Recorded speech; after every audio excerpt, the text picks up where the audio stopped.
क्यों लग रहा है? मैं डरा नहीं तो। अरे आंटी जी, एक तो बकरा हलाल होने जा रहा है और ऊपर से आप कहती हो कि डरा क्यों है। अरे तो चुप कर, जब तेरी शादी होगी ना तब तुझसे पूछूंगी। तो करवा दो ना मेरी शादी, शादी के लिए तो मैं उतावला हूँ।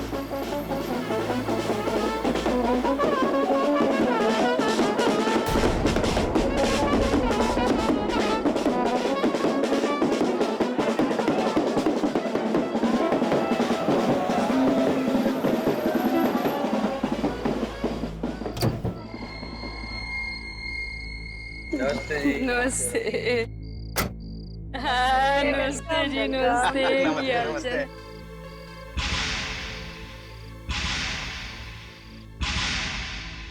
अरे बहन जी, वो दीपक नहीं दिखाई दे रहा है। दीपक? दीपक, अरे हमारे दामाद आ रहे हैं। दीपक बाहर आ, इतना डरा डरा सा क्यों लग रहा है?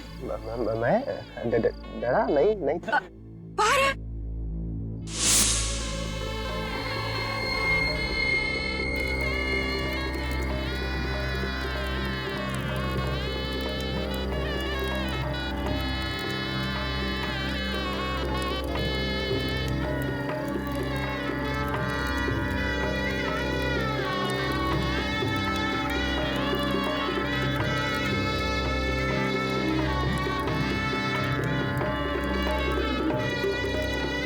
अब वर वधू वरमाला के लिए खड़े हो जाएगी।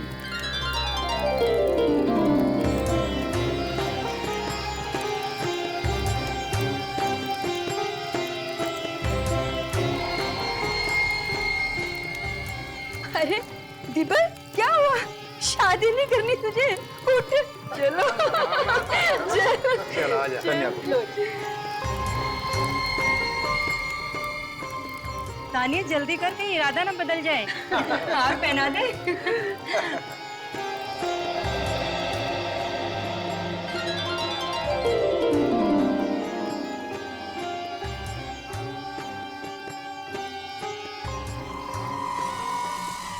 क्या हुआ दीपक, इतने परेशान क्यों दिख रहे हो? कहीं ऐसा तो नहीं कि तुमने शादी करने का इरादा बदल दिया? नहीं कतई नहीं।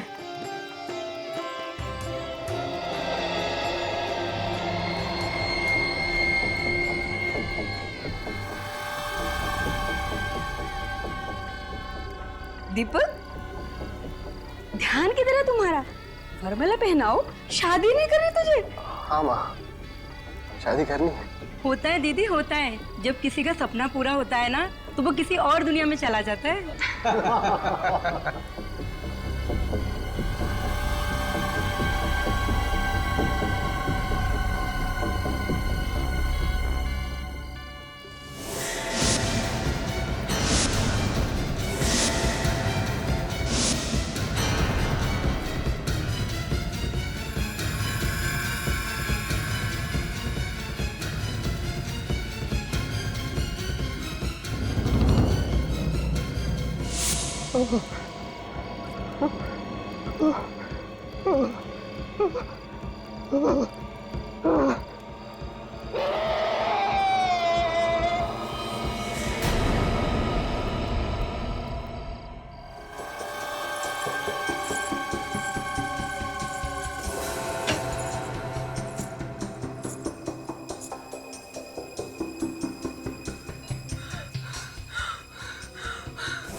एक बार नहीं, खूनी ने बार बार चाकू मारा है इसे।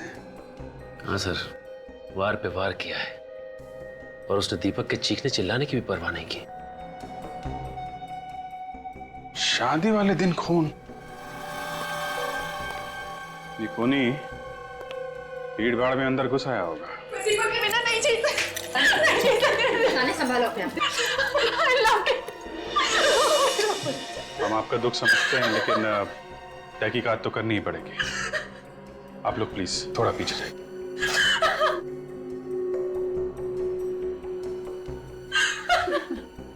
एग्जैक्टली यहाँ पे हुआ क्या था? सुबह से अजीब सा बर्ताव कर रहा था। अजीब सा बर्ताव? हाँ, उसका ध्यान कहीं और ही था, कहीं खोया खोया सा था, डरा डरा सा। दीपक डरा हुआ था। जी हाँ, मंडप में तान्या को हार पहनाते हुए अचानक वो चीख कर गिर गया और फिर बेहोश हो गया। दीपक, दीपक, दीपक, आंखों तो खोल बेटा, क्या हो गया तुझे? आइए आइए डॉक्टर, देखिए दीपक को क्या हुआ। अभी तक बिल्कुल ठीक था ये। देखिए डॉक्टर साहब।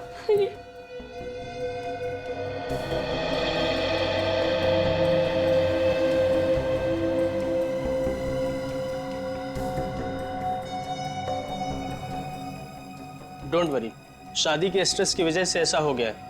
मैं इन्हें एक इंजेक्शन दे देता हूँ, सुबह तक ये होश में आ जाएंगे। Thank you doctor. Thank God. आइए डॉक्टर साहब, आइए मैं आपको बाहर छोड़ देता हूँ। Please come. अचानक ये नहीं नहीं, बिल्कुल चिंता मत कीजिए, सुबह तक ठीक हो जाएगा। चल बेटा, तू भी थोड़ा आराम कर ले। नहीं मॉम, मैं यहाँ दीपक के पास ही रहूंगी। आप लोग बाहर जाइए, सारे मेहमान इंतजार कर रहे हैं। ठीक है बेटा, अगर किसी चीज की जरूरत हो तो हमें बुला लेना। जी आंटी। ठीक है, चल बेटा, ध्यान रखना। चलो।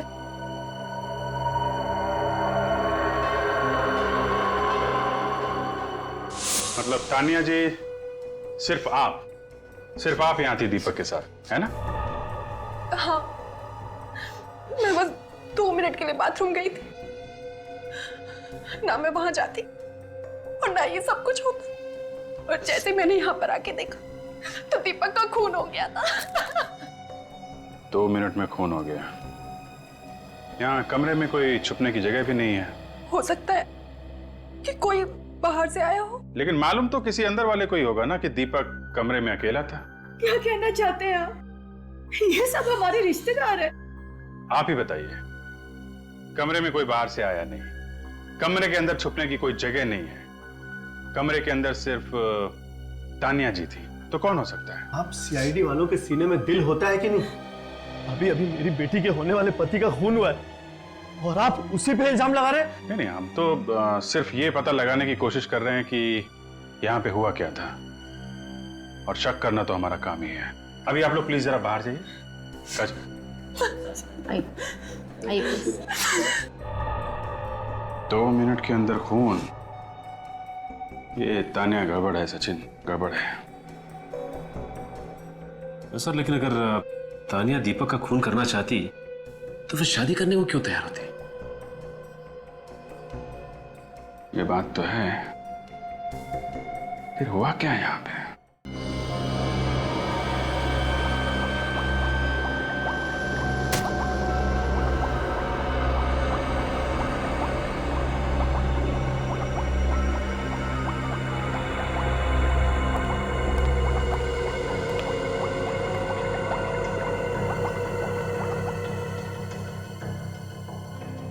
सर कई बार तो मुझे उस इंसान पर गुस्सा आता है जिसने ये चाकू छुरी इन्वेंट की है। आजकल ये सब्जी काटने से ज्यादा इनका इस्तेमाल इंसानों को काटने में किया जा रहा है। नहीं नहीं थारिका, इसमें चाकू छुरियों का कोई दोष नहीं है। दोष दरअसल उस दिमाग का है जो इनका गलत इस्तेमाल करता है। अब देखो, हम लोग भी तो इस्तेमाल कर रहे हैं इन चाकू छुरियों का खूनियों को पकड़वाने में। बिल्कुल ठीक। गलती कभी हथियार की नहीं होती, उस हथियार का गलत इस्तेमाल करने वाले की होती है। बाय द वे, आपको पता चला ये चाकू दीपक के पेट में किसने मारा? Very good. अब इसी बात की तो कसर बाकी थी। मतलब अब तुम लोग खूनी का नाम पता भी हमसे पूछो। हा? अरे भाई साहब, जहां तक हमें ख्याल है खूनी को ढूंढना आप लोगों का काम है, नहीं? हाँ सर, लेकिन चाकुओं पे से किसी की उंगलियों के निशान तो मिले होंगे ना आपको? नहीं मिले। कोई तकलीफ है? अरे नहीं सर, कोई तकलीफ नहीं। अब नहीं मिले तो नहीं मिले, इसमें आपका क्या कसूर है? कसूर तो हमारा है। कुछ कहा क्या तुमने? नहीं सर। अरे अब खूनी ने चाकू साफ कर दिया तो इसमें डॉक्टर साहब का क्या कसूर? बाय द वे, कुछ और तो पता चला ही होगा डॉक्टर साहब आपको। हाँ चला ना। क्या क्या? इसके पेट में हमें केमिकल मिला है। देखा, ये हुई ना बात। डॉक्टर साहब कुछ नहीं छुपाते, जो पता चलता है फटाफट बता देते हैं। अच्छा, ये केमिकल कौन सा है, अभी बताएंगे या बाद में आओ? नहीं नहीं, कभी भी आओ, कोई फायदा नहीं। कुछ पता नहीं चला? पता ही नहीं है ना कि कोई फिनाइल वगैरह? नहीं, कुछ मालूम ही नहीं। अटक गई गाड़ी? हाँ, अटक गई। तारिका जी, आप तो अंतर्यामी हैं, आपको तो जरूर पता होगा, आप बताइए। अरे तारिका बता दो तो दरअसल क्या है कि सीनियर इंस्पेक्टर अभिजीत बेसब्री में डूबे हुए हैं। जी नहीं सालुंके साहब, हाँ। मैं तो तारिका जी की भक्ति में डूबा हुआ हूँ। भक्ति में? जी हाँ। अब ये कुछ बता दे तो हम यहाँ से खिसक लेंगे। हाँ तो फिर बता दो ही नहीं। हाँ तो बता दीजिए। टेस्ट हो चुका है। ये केमिकल एंटी डिप्रेसेंट्स में मिलता है जो टेंशन कम करने के काम आता है। मतलब ये दीपक काफी परेशान रहता था? बहुत ज्यादा। दवाई बहुत ज्यादा मात्रा में मिली है इसके खून में से। सर दीपक की शादी होने वाली थी, शायद उसी टेंशन की वजह से ये दवाइयां खाता होगा। क्या बात कर रही हो काजल तुमसे किसने कह दिया कि शादी करने से टेंशन होती है? क्यों डरा रही हो तारिका जी को? सर मैं तो वो ऐसे ही एक्चुअली काफी दिनों से ये वो दवाई खा रहा था। ओह अच्छा। सालुंके सर, ये दवाई ज्यादा मात्रा में लेने से क्या हो सकता है? बॉस, अगर कोई इंसान दवाई ज्यादा मात्रा में ले लेगा तो वो सबसे बड़ी बात तो हमेशा डरा डरा सा रहने लगेगा। उसकी हार्ट रेट कम हो जाएगी, रेस्पिरेशन रेट बढ़ जाएगी और कई केसेस में तो हेलुसिनेशन भी होने लगेगा। हाँ बाय द वे, तुम हेलुसिनेशन क्या होता है जानते हो? हाँ सर, वो आदमी को अजीब अजीब चीजें दिखाई देने लगती हैं, मन में उल्टे सीधे विचार आने लगते हैं। मतलब शादी के दिन दीपक जो डरा हुआ था वो इस केमिकल की वजह से था? क्या आपको दीपक की बॉडी से दवाई मिली? ऐसा केमिकल जो टेंशन कम करता है, और वो भी थोड़ा सा नहीं, बहुत ज्यादा। ये कैसे हो सकता है? ऐसा क्यों नहीं हो सकता? हमारे परिवार में एक रस्म है कि शादी के 2 दिन पहले ही दूल्हा दुल्हन दोनों उपवास रखते हैं और वो उपवास पूरी शादी होने के बाद ही तोड़ते हैं। और दीपक ने तो 2 दिन से कुछ खाया भी नहीं, फिर ये केमिकल उसकी बॉडी में कैसे जा सकता है? हो सकता है उपवास से पहले कुछ खाया। आप लोग को तो पता होगा ना? जी नहीं, हमें कुछ नहीं पता। आपका बेटा दवाई ले रहा था या नहीं, आपको नहीं मालूम?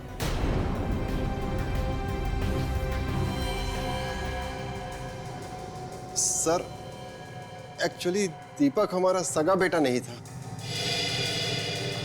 क्या? हाँ सर। 3 साल पहले वो हमारे सामने वाले घर में रहता था। उसके माँ बाप नहीं थे और हमारी कोई औलाद नहीं थी। उसमें हमने अपने बेटे की झलक देखी, बस अपना बेटा बना लिया, मगर वो भी छीन लिया। संभालो अपने आप को। प्लीज सर, दीपक के बारे में बार बार पूछकर हमारे जख्मों को और गहरा मत कीजिए। आप लोग जाइए यहाँ से। अगर सवाल नहीं पूछेंगे तो किसने खून किया कैसे पता चलेगा? आपके बार बार सवाल पूछने से क्या दीपक वापस आ जाएगा? मतलब आप नहीं चाहती कि दीपक का खूनी पकड़ा जाए? What nonsense! आप मेरी बेटी पे शक कर रहे हैं? जिस वक्त दीपक का खून हुआ उस वक्त तानिया के अलावा कमरे में और कोई भी नहीं था, राइट? अगर मुझे दीपक का खून करना होता तो मैं उससे शादी नहीं करती। तुम दोनों की लव मैरिज होने वाली थी ना? हाँ, हम दोनों एक ही ऑफिस में काम करते थे। साथ काम करते करते एक दूसरे से प्यार हो गया। फिर तो आप दोनों में काफी गहरा प्यार होगा। कोई शक है आपको? जी नहीं, बिल्कुल नहीं। बल्कि कमाल की बात है, इतना गहरा प्यार था और आपको ये भी नहीं पता कि दीपक दवाइयां लेता था। नहीं।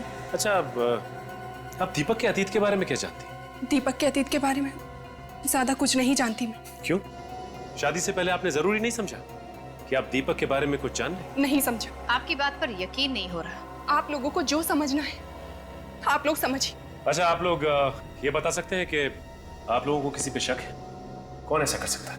हमें किसी पे शक नहीं है। दीपक किसी बात को लेके परेशान या घबराया हुआ रहता था? जी हाँ, वो पिछले 1 महीने से काफी परेशान था और हमारे घर पे ही सोता था, अपने घर पे नहीं सोता था। पिछले 1 महीने से आप क्या सोता था? क्यों? पता नहीं, वो कह रहा था कि वहाँ उसे बहुत ही अकेलापन महसूस होता है। अकेलापन महसूस होता? कमाल की बात है, उसने अचानक यहाँ पे सोना क्यों शुरू कर दिया?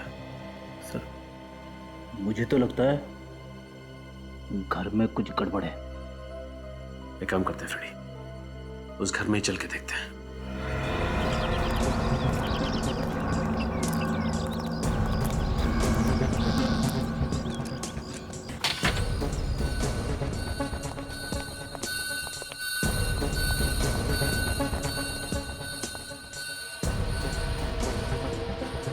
काफी अच्छा सजा रखा है घर।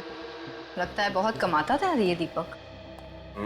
और इन सब के बावजूद भी वो 1 महीने से यहाँ पे रहा ही नहीं। कुछ तो गड़बड़ जरूर है। अब उसे रात को डर लगता होगा। मगर वो तो कह रहा था कि उसे यहाँ पे सूनापन लगता था और तो और अकेलापन काटने को दौड़ता था। ये सब कहने की बातें हैं। आदमी तभी अपना घर छोड़ के भागता है जब उसे डर लगता है। किस बात का डर? वो आप फ्रेडी, ये मत भूलो कि हम खून की तहकीकात करने आए। मैंने कुछ बोला क्या? मैंने अपने मुंह से आत्मा का नाम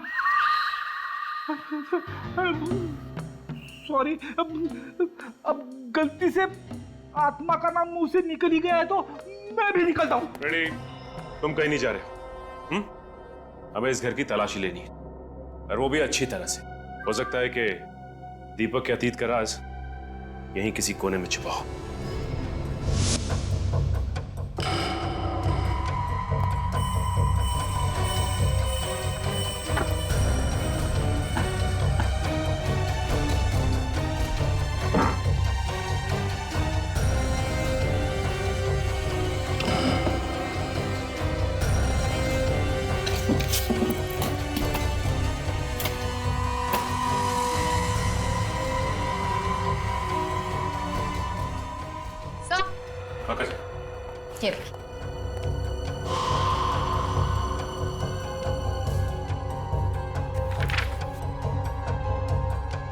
सर, दीपक को जिस आदमी ने घर बेचा, शायद वो जानता हो दीपक के अतीत के बारे में।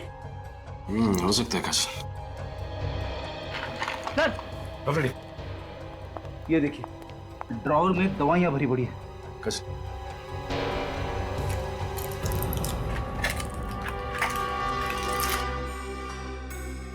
फ्रेडी, इन दवाइयों में तो वो वाली दवाई भी है जो डॉक्टर सालुंके को दीपक की लाश में से मिली थी। और ये दवाई बिना प्रिस्क्रिप्शन के नहीं बेची जाती। कोई साइकियाट्रिस्ट होगा जिसने दीपक को ये दवाइयां दी होंगी। देखिए इसमें क्या है।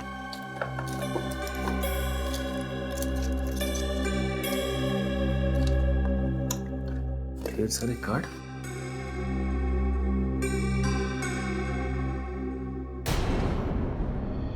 Psychiatrist doctor Rajeev. Hello doctor Rajeev. Hello. Sorry, आप लोगों को ज्यादा इंतजार तो नहीं करना पड़ा ना? नहीं, ऐसी कोई बात नहीं। दरअसल हम लोग दीपक के बारे में कुछ सवाल पूछने के लिए आए थे। दीपक? ये है दीपक, आपका पेशेंट है ना? जी हाँ। क्या इसने किसी का खून कर दिया है? जी नहीं, बल्कि इसका खून हो गया। Oh no, I am sorry. वैसे किस बीमारी का इलाज करवा रहा था ये? इसे हेलुसिनेशंस होते थे। किस तरह के हेलुसिनेशन? वो कहता था कि उसे अपने घर में आत्माएं दिखाई देती हैं। देखा सर, मैं हमेशा कहता हूँ कि आत्माएं हैं, लेकिन आप लोग मेरी बातों पे यकीन नहीं करते। दरअसल आत्माएं होती ही नहीं है, इंसान का वहम होता है। मतलब इसी आत्मा के डर की वजह से दीपक पिछले 1 महीने से अपने घर पर नहीं सो रहा था। हाँ काजल, यही वजह होगी। अच्छा ये बताइए कि दीपक ने कभी आपसे आत्माओं के बारे में कुछ कहा था? ज्यादा कुछ नहीं बताया। दरअसल आत्माओं के ख्याल से वो इतना डर गया था कि उसके हाथ कांपते थे और उसे पसीना आता था। लेकिन फिर भी अब कुछ तो बताया होगा कि ये आत्माएं क्या करती थी, कुछ बोलती थी, कुछ तो बताया होगा। अक्सर वो 3 चीजों के बारे में बोलता था। कौन सी 3 चीजें? किसी औरत के बारे में, किसी कार के बारे में और पानी के बारे में। ये क्या चक्कर है? औरत, पानी और कार? कहीं ये किसी औरत की आत्मा तो नहीं है जो कार में बैठ के आती है और पानी में डुबा के मारती है? बस करो फ्रेडी, तुमने एक बार और आत्मा का नाम लिया ना तो तुम्हारा भी इलाज करवाना पड़ेगा। हाँ, उसने ये भी कहा था कि ये कोई 3-4 साल पहले की बात है। ओह, तो इसका मतलब हमारा शक बिल्कुल सही है। दीपक के खून का राज उसके अतीत से जुड़ा हुआ है। Thank you so much. Sir मैंने दीपक की मोबाइल कंपनी में फोन करके पता किया सर। उसने किस किस को फोन किया और कहाँ से उसको फोन आए हैं सर। सब नंबर देख लिया? हाँ सर, चेक कर लिया, पर ऐसा कोई टेढ़ा नंबर है नहीं सर इसमें। ठीक है। फ्रेडी कहाँ है? सर मत पूछिए। डॉक्टर राजीव ने जैसे ही कहा कि दीपक को उसके घर में आत्माएं दिखाई देती, फ्रेडी की सिट्टी पिट्टी गुम। आधे दिन की छुट्टी लेके भाई साहब घर निकल गए। वाह, अब यही कसर बाकी रह गई थी। लेकिन ये बात अभी भी वहीं की वहीं है। कार, लड़की और पानी, इन तीनों का आपस में क्या संबंध हो सकता है? सर डॉक्टर राजीव कह रहे थे कि इन तीनों चीजों का संबंध 3-4 साल पुराना है सर। सर मुझे तो लगता है कि ये तीनों चाबियां किसी ऐसे ताले की हैं जो दीपक के अतीत के दरवाजे पे लटका हुआ है सर।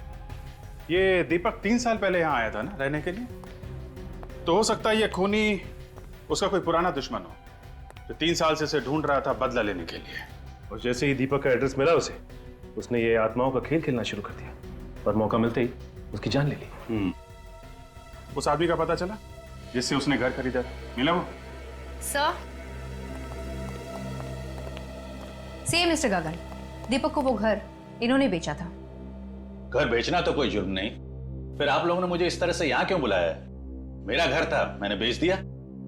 मिस्टर गगन, आपका घर था, आपने बेच दिया, ठीक है, लेकिन आपने जिसको घर बेचा था, दीपक, आपको मालूम है उसका खून हो गया?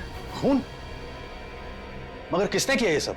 उन्हीं आत्माओं ने जो दीपक को आपके घर पे दिखाई देती थी। क्या बकवास है ये? मेरे घर में कोई आत्माएं नहीं थी। दीपक के बारे में आप क्या जानते हैं? जी ज्यादा कुछ नहीं। जब उसने आपसे घर खरीदा था तो उसने बताया नहीं वो कहां से आया है, कहां रहता था पहले? जी इतना तो मुझे याद नहीं, और शायद मैंने पूछा भी नहीं था, क्योंकि उस समय मुझे पैसों की इतनी सख्त जरूरत थी कि मैंने अपना पैसा लिया और चलता बना। कितने पैसे मिले थे आपको? अब छोड़िए ना साहब, ये सब जान के आपको क्या फायदा होगा। पेमेंट कैश में हुई थी या चेक से? चेक था 50 लाख रुपए का और थोड़ा बहुत कैश था। उस 50 लाख वाले चेक की डिटेल्स चाहिए हमें। ये है वो चेक नंबर AOP 09813। हमें इस चेक की सारी डिटेल्स चाहिए।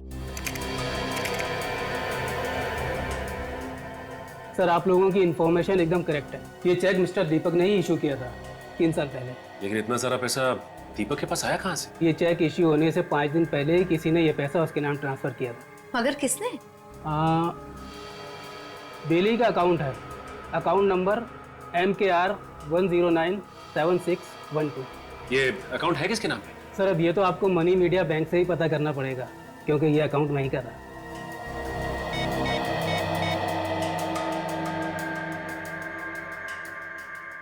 हेलो, मैं इंस्पेक्टर काजल बोल रही हूँ CID से। जरा ये अकाउंट नंबर नोट करना, MKR 1097612। बता सकते हैं ये अकाउंट किसके नाम पे? Yeah sure, I will wait. What? क्या आपको पूरा यकीन है? Okay, thank you. क्या होगा सर? ये अकाउंट भी दीपक के नाम पर है। क्या दीपक ने नया घर खरीदने के लिए अपने एक अकाउंट से पैसे निकाल के दूसरे अकाउंट में डाल दिया?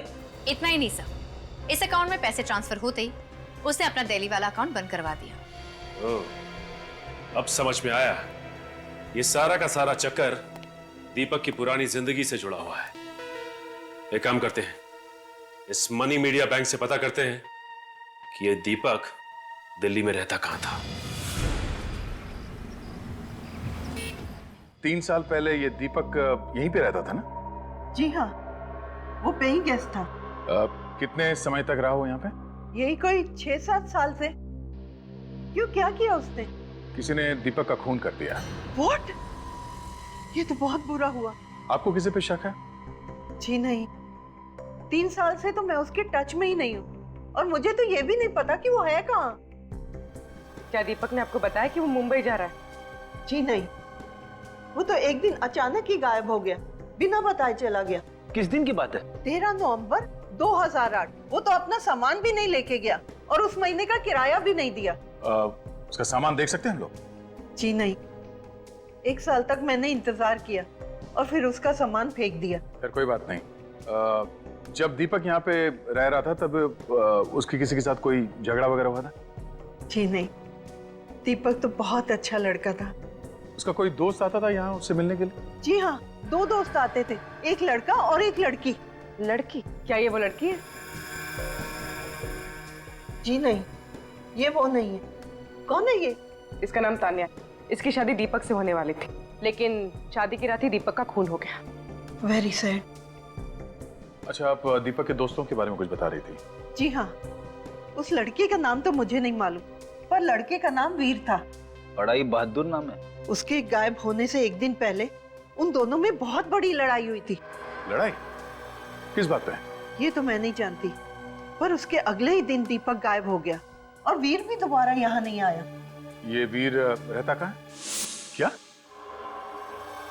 वीर मर चुका है?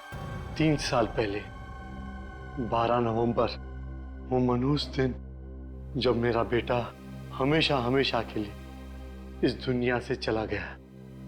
12 नवंबर? उसकी मौत कैसे हुई? हार्ट अटैक से। हार्ट अटैक से? इतनी कम उम्र में हार्ट अटैक? हाँ, वो दीपक से मिलकर वापस घर आ रहा था।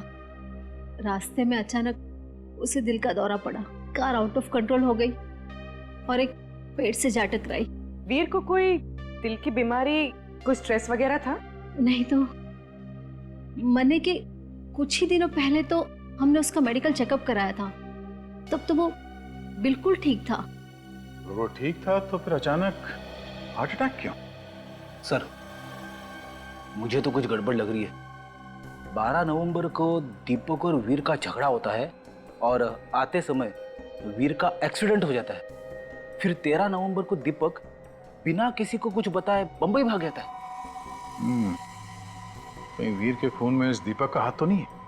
नहीं नहीं, दीपक तो वीर का बहुत अच्छा दोस्त था, बल्कि भाई से भी बढ़कर। उन दोनों का झगड़ा किस बात पे हुआ था? झगड़ा? वीर ने तो इसके बारे में हमें कुछ नहीं कहा था। हाँ, कहता भी कैसे?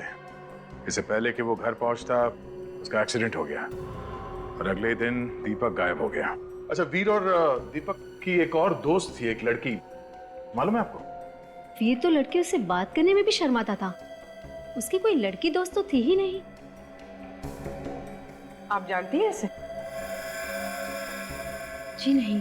दीपक काम क्या करता था? रियल ग्रुप कॉर्पोरेशन में एम्प्लॉय था।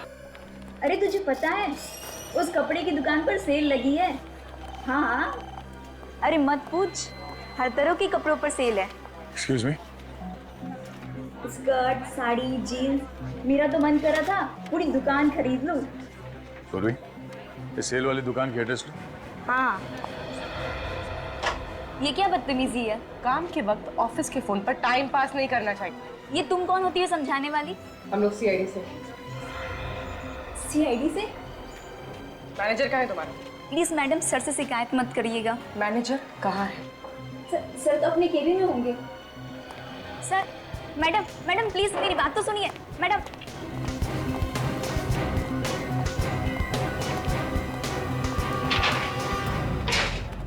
अरे आप लोग ऐसे कैसे अंदर घुस गए?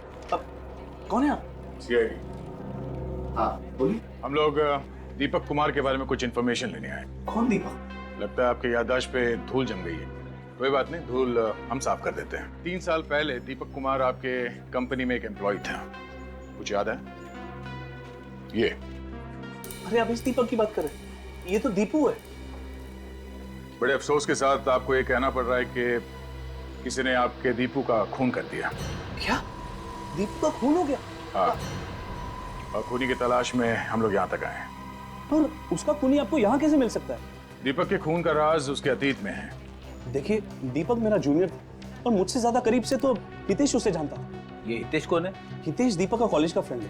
दोनों ने यहाँ पे साथ में ही नौकरी शुरू की थी। हितेश अभी भी यहाँ काम करता है? जी हाँ। बुलाओ। Sure sir. सपना, हितेश को अंदर भेजिए। सर आपने बुलाया? या हितेश, ये लोग सीआईडी से।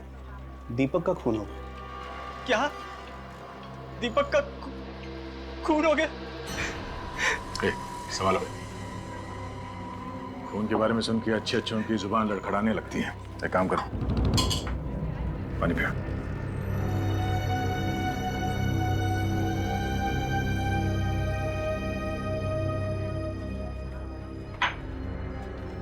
ठीक हो? हाँ सर। अच्छा दीपक और तुम कॉलेज के दिनों के दोस्त हो ना? हाँ सर। दीपक की किसी के साथ कोई दुश्मनी थी? नहीं सर, दीपक तो बहुत ही जिंदा दिल इंसान था, उसका कोई दुश्मन नहीं सर। और वीर? उसकी मौत तो हार्ट अटैक से हुई थी सर, वो भी आज से 3 साल पहले। वीर और दीपक के बीच में किसी बात को लेकर झगड़ा हुआ था ना? वो दोनों तो बहुत अच्छे दोस्त थे सर। और इन दोनों दोस्तों के बीच कोई लड़की भी थी ना? कहीं आप दिव्या की बात तो नहीं कर रही? दिव्या? कौन है ये दिव्या? दीपक की गर्लफ्रेंड थी और बहुत जल्द उन दोनों की शादी भी होने वाली थी। कहीं वो ये तो नहीं? नहीं तो ये कौन है? तानिया, दीपक इससे शादी करने वाला था।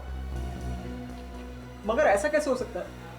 दीपक और दिव्या तो एक दूसरे को कॉलेज के दिनों से चाहते थे और ये बात तो सबको पता थी सर। कमाल है सर, अगर दीपक दिव्या को चाहता था तो वो शादी तानिया से क्यों कर रहा था? दिव्या रहती कहाँ? जरा उसका एड्रेस देना। शक्ति नगर में।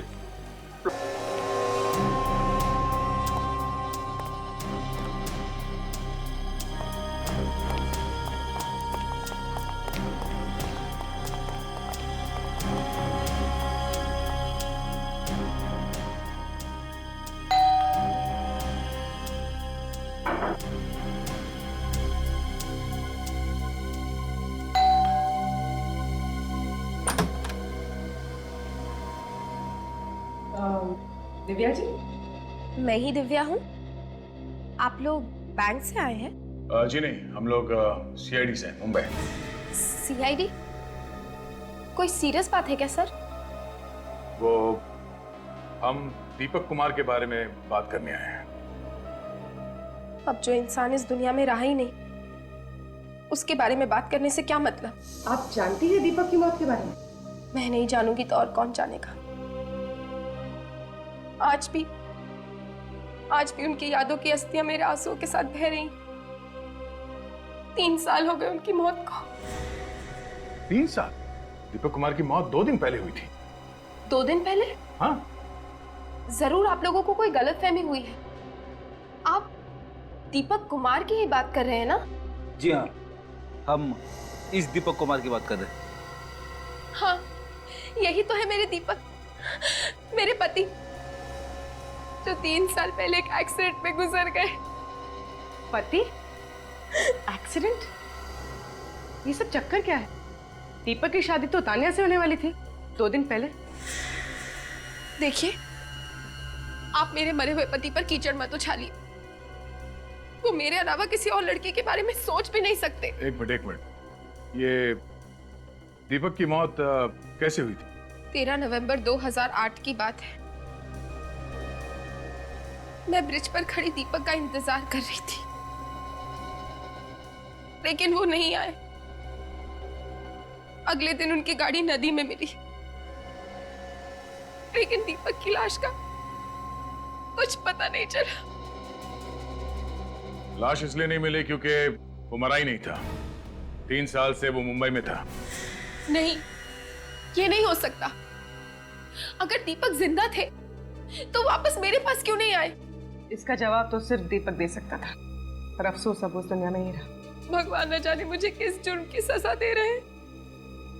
3 सालों तक मैं दीपक के मौत के गम में जीती रही, और अब इस गम के ऊपर उन्होंने बेवफाई का बोझ भी डाल दिया। दीपक की लैंडलेडी बता रही थी कि वो बिना किसी को कुछ बताए वहां से गायब हो गया। दरअसल दीपक और मैं छिपकर ये शहर छोड़कर भागने वाले थे, इसीलिए मैं ब्रिज पर उस दिन दीपक का इंतजार कर रही थी। क्यों? शहर छोड़ के क्यों भागने वाले थे? दीपक और वीर ने बिजनेस शुरू करने के लिए 5 लाख रुपए उधार लिए थे किसी से, लेकिन शेयर मार्केट क्रैश हो गया और सारे पैसे डूब गए। और वीर की मौत के बाद उधार चुकाने की सारी जिम्मेदारी दीपक के कंधों पर आ गई। तो तुम दोनों ने प्लान बनाया दिल्ली से भाग के एक नई जिंदगी शुरू करने का? हाँ सर, लेकिन दीपक पहुंचा ही नहीं। मैं रात भर ब्रिज पर उसका इंतजार करती रही। सच तो ये है कि दीपक अपनी नई जिंदगी के प्लान में तुम्हें शामिल नहीं करना चाहता था। उसने तुम्हारी जगह तानिया को दे दी। वो तानिया से 2 दिन पहले शादी करने वाला था। मुझे तो अब भी यकीन नहीं हो रहा है, आखिर कौन है ये तानिया? तानिया से भी आपको मिलवा देंगे। पर पहले ये बताइए कि ये दीपक कोई एंटी डिप्रेसेंट दवाइयां लेता था? Anti depressant? हाँ, ये स्ट्रेस, तनाव, टेंशन दूर करने के लिए। नहीं, उन्होंने ऐसी कोई दवाइयां नहीं ली। अच्छा एक बात बताइए, दीपक को कभी आत्माएं नजर आती थी? आत्माएं? व्हाट रबिश, ये कैसी बातें कर रहे हैं आप? ये बातें हम नहीं कर रहे हैं, दीपक कर रहा था मरने से 1 महीने पहले। क्या दीपक को कोई दिमागी बीमारी थी? मेरे दीपक पागल नहीं थे। देखिए, हमारे कहने का ये मतलब नहीं है, शायद दीपक को कभी सर पे कहीं चोट लगी हो। नहीं, कभी नहीं, वो बिल्कुल हेल्दी थे। हाँ, एक बार उनका दाहिना घुटना फ्रैक्चर हुआ था, लेकिन उनकी दवाइयों में कोई एंटी डिप्रेसेंट्स नहीं थे। ठीक है, आप मुंबई चलने की तैयारी कीजिए। तानिया और उसके घर वालों को भी दीपक के अतीत के बारे में बताना बहुत जरूरी है। हाँ हाँ, मैं चलूंगी मुंबई। मैं भी देखना चाहती हूँ कि आखिर वो कौन सी लड़की है जिसके लिए दीपक ने मुझे धोखा दिया। दीपक की पहली वाइफ, और ये तान्या है दीपक की होने वाली दूसरी वाइफ। नहीं, ये नहीं हो सकता। मेरे होते हुए दीपक दूसरी शादी कैसे कर सकते हैं? झूठ बोल रही हो तुम। दीपक मेरे अलावा किसी और से शादी करने के बारे में सोच भी नहीं सकते थे। 3.5 साल हो चुके हमारी शादी को। मैं तो उनकी विधवा की जिंदगी जी रही थी जब इन सीआईडी वालों ने आकर मुझे बताया कि दीपक जिंदा थे, और अभी 2 दिन पहले उनकी मौत। बंद करो अपने ये मगरमच्छ के आंसू। अगर दीपक की जिंदगी में कोई और लड़की होती तो वो मुझसे कभी नहीं छिपाते। छिपाया तो उसने बहुत कुछ है तान्या जी, वरना ऐसे क्या वजह थी कि दीपक के अतीत के बारे में किसी को भी ठीक से पता नहीं है? मेरी तो ये समझ नहीं आ रहा कि अगर दीपक जिंदा थे तो मेरे पास वापस क्यों नहीं आए? क्योंकि वो तुमसे नहीं, मुझसे प्यार करते, समझी तू?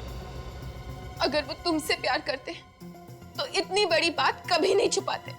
एक मिनट प्लीज, हमने आपको यहाँ लड़ने झगड़ने के लिए नहीं बुलाया है, इसलिए बुलाया है कि हम दीपक के खूनी तक पहुंच सके। और वैसे भी दीपक ने आप दोनों को धोखा दिया है। हाँ, धोखा तो दिया है उन्होंने। मेरे सामने मरने का ड्रामा किया, नकली एक्सीडेंट करवाया, यहाँ तानिया के साथ नई जिंदगी शुरू करने वाला था। उसने एक बार भी नहीं सोचा कि मैं किस हाल में जी रही हूँ। मैंने भी एक पतिव्रता बीवी की तरह उसकी हमेशा सेवा की। जब उसका घुटना टूट गया था तो उसकी दिन रात सेवा की, उसे पैसे भी देती थी, और उसने मेरे साथ भी ऐसा किया। मैं तुम्हारा दर्द समझ सकती हूँ। उसने हम दोनों का दिल तोड़ा है, और शायद इसी बात की सजा दी है उसे भगवान ने। आप दोनों को किसी पे शक है? कौन मार सकता है दीपक को? ये तो मैं नहीं जानती, लेकिन मैं इतना जानती हूँ कि मैं निर्दोष हूँ। मुझे भी इस बात का कोई अंदाजा नहीं, लेकिन जितनी जल्दी हो सके आप दीपक के कातिल को पकड़ लीजिए। हम लोग अपनी पूरी कोशिश कर रहे हैं। फिलहाल अभी आप लोग जा सकते हैं, जरूरत पड़ेगी तो आप लोगों को दोबारा बुलाएंगे, प्लीज।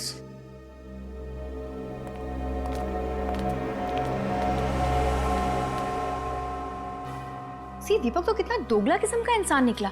एक साथ 2 लड़कियों की जिंदगियां बर्बाद कर रहा था। हाँ सर, हो सकता है इसी पाप का गिल्ट जो उसके सामने आत्मा बन के आ रहा था। बेचारी तानिया, उसकी टांग टूटने पर 3 महीने तक उसकी सेवा करती रही। मुझे तो बहुत बुरा लग रहा है तानिया के लिए। एक मिनट। हाँ, एक बार उनका दाहिना घुटना फ्रैक्चर हुआ था। जब उसका घुटना टूट गया था तो उसकी दिन रात सेवा की। माय गॉड, क्या हुआ? खूनी का पता चल गया।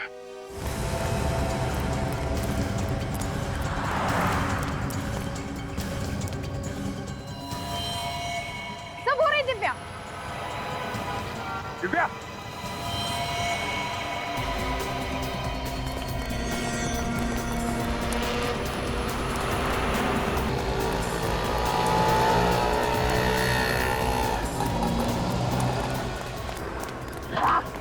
हाँ? मैंने क्या किया है? दीपक का खून किया तुमने। क्या बकवास कर रहे हैं आप? मुझे फंसाने की कोशिश कर रहे हैं आप लोग। दिव्या जी, दीपक का घुटना सिर्फ एक बार टूटा था, सिर्फ एक बार। हाँ तो तानिया को कैसे पता चला कि उसका घुटना टूटा हुआ है? आपको कोई गलतफहमी हुई है। उसका घुटना 2 बार भी तो टूट सकता है। नहीं नहीं नहीं नहीं, अगर उसका घुटना 2 बार टूटा होता तो फॉरेंसिक से हमें पता चल जाता।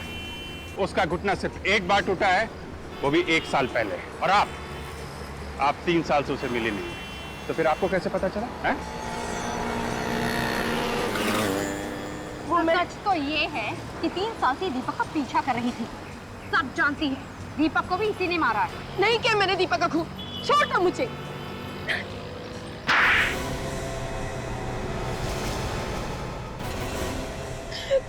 हाँ हाँ, हूँ मैं खूनी। मैंने ही मारा है दीपक और वीर को, मैंने ही मारा है उन दोनों को। 2 खून किए तुमने, और तुम्हें जरा भी अफसोस नहीं है? क्यों होगा अफसोस मुझे? मैंने जिन्हें मारा वो भी कोई नेक इंसान नहीं थे, कोई भले इंसान नहीं थे, खूनी थे, खूनी। लेकिन उन दोनों ने किसका खून किया था? मेरा। तुम्हारा? ये उन दिनों की बात है जब दीपक, वीर और मैं एक ही कॉलेज में पढ़ा करते थे। दीपक ने मुझसे प्यार के झूठे वादे किए, शादी की कसमें खाई, और जब कॉलेज खत्म हुआ तो शादी से साफ इनकार कर दिया। उसके बाद मैंने उसे धमकी दी कि अगर उसने मुझसे शादी नहीं की तो मैं आत्महत्या कर लूंगी, और सुसाइड नोट में सारा इल्जाम उसके सर डाल दूंगी। ये तो पागलपन है। पागलपन ही सही, लेकिन मुझे दीपक चाहिए था, किसी भी कीमत पर चाहिए था, और इसलिए मैंने उसे डराने के लिए खुदकुशी का झूठा नाटक भी किया। फिर दीपक बहुत घबरा गया, वो मुझसे पीछा छुड़ाना चाहता था। उसने वीर के साथ मिलकर मुझे मारने का प्लान बनाया। उन दोनों ने मुझे गाड़ी में बिठाया, शादी का झांसा देकर, और मुझे ब्रिज पर लेकर गए। वहां दीपक ने मेरा गला दबाया, और जब मैं बेहोश हो गई तो वहां से उठाकर मुझे नदी में फेंक दिया। पर तुम मरी नहीं, बच गई। हाँ, भगवान का हाथ था मेरे सर पर, बचा लिया उन्होंने मुझे। लेकिन उसके बाद मैंने तय कर लिया कि मैं दीपक और वीर दोनों की जिंदगी नर्क बना दूंगी। और तुमने आत्मा बन के दोनों को डराना शुरू कर दिया। हाँ, वीर को हार्ट अटैक आया क्योंकि उसने मुझे अपनी गाड़ी की पिछली सीट पर बैठा देखा। और तुमसे डर के दीपक भाग के यहाँ आ गया। हाँ, बहुत दिनों तक मैं उसे ढूंढती रही, फिर मुझे पता चला कि वो यहाँ है।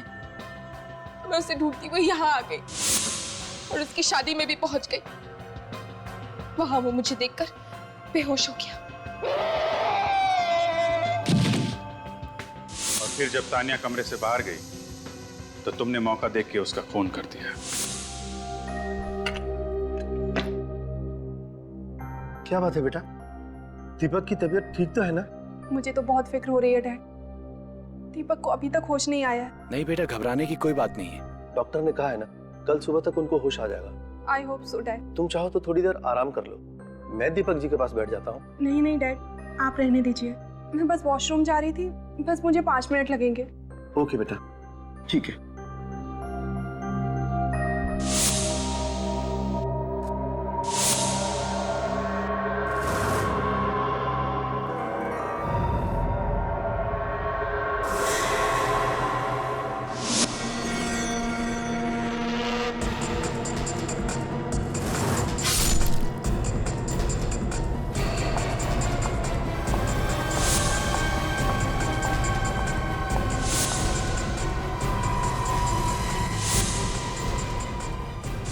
मैंने जो कुछ भी किया उसका मुझे कोई अफसोस नहीं। लड़कियों के नाजुक दिलों से खेलने वाले का यही अंजाम होना चाहिए। अपने अंजाम की फिक्र करो तो उन लोगों ने जो किया वो गलत था, लेकिन इसका ये मतलब नहीं कि तुम कानून को अपने हाथ में ले लो।